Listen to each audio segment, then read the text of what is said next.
Physical therapy assistants and aides. Okay, so whenever you're ready. Physical therapy assistants and aides work with patients and carry out the treatment plans of licensed physical therapists. Assistants instruct patients on how to do the exercises they have been assigned.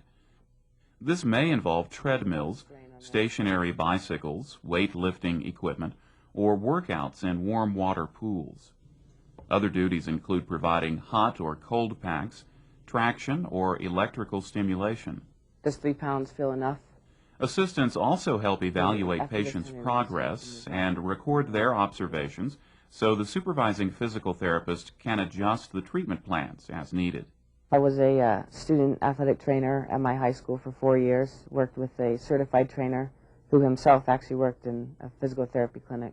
So I learned a lot hands-on from him on the actual rehabbing technique and then the, dealing with acute injuries as well as chronic injuries. The step-ups are the ones where you're... Aides are usually responsible for preparing exercise equipment for patients and for keeping all therapy areas clean and ready. They also handle some clerical duties, such as answering telephones, ordering supplies, and filling out insurance forms. Because they are unlicensed, aides perform a smaller range of tasks than assistants do. The way you learn the best is when you actually do it, so you're hands-on and you work with the therapists themselves. Physical strength and stamina are necessary because of the strenuous nature of the work. Constant kneeling, stooping, and standing are common, as well as the need to lift some patients who need help. In the hospital, you would work more with post-surgery people, just getting them to actually sit up in their bed and walk to the chair is a goal for the day, is an accomplishment for the therapist and the aide. Most PT assistants and aides work full-time salaried jobs in hospitals or private practices. Others provide therapy in clinics and nursing facilities, or work with sports teams and athletes. Assistants must obtain an associate's degree from an accredited physical therapy assistant program. This training is available in some community colleges and technical schools. Admission is competitive, and candidates are often put on long waiting lists for acceptance.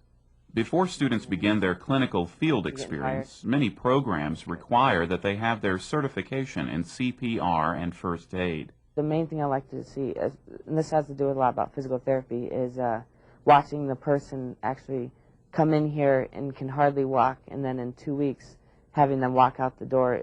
It says a lot, you know, that you actually were partly responsible for getting that person back on their feet. Today we're going to do an ultrasound to your calf muscle, and we're going to put our watts at 1.2, and what that does is it just sends deep heat past the muscle, the upper layers of muscle tissue.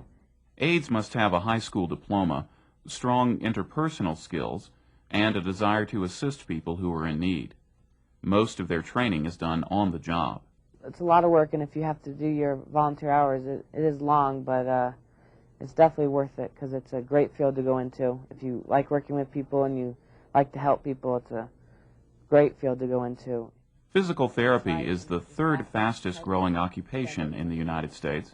This is partly the result of the nation's focus on sports, exercise, and fitness.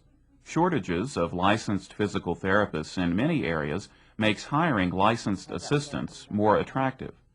Because assistants can implement many aspects of the treatment plans that are prescribed by physical therapists, employers can reduce their labor costs by hiring more physical therapy assistants. Typical job duties for physical therapy assistants and aides include instructing and supervising patients as they exercise, documenting patients' progress, preparing exercise equipment, and keeping therapy areas clean and ready for use. Assistants earn between $20,000 and $25,000 per year, with those working in hospitals earning less than those in private practice. Aides earn between $7 and $9 per hour. Assistants must earn an associate's degree from an accredited physical therapy assistant program and receive certification in CPR and first aid. Licensure is required in most states before assistants can work in the field. Aides must have a high school diploma. Their training is usually gained on the job. With demand for qualified assistants exceeding current availability, job prospects are excellent. There is often a waiting list for applicants to be admitted into accredited programs. For more information about these careers, write the American Physical Therapy Association, 1111 North Fairfax Street, Alexandria, Virginia, 22314.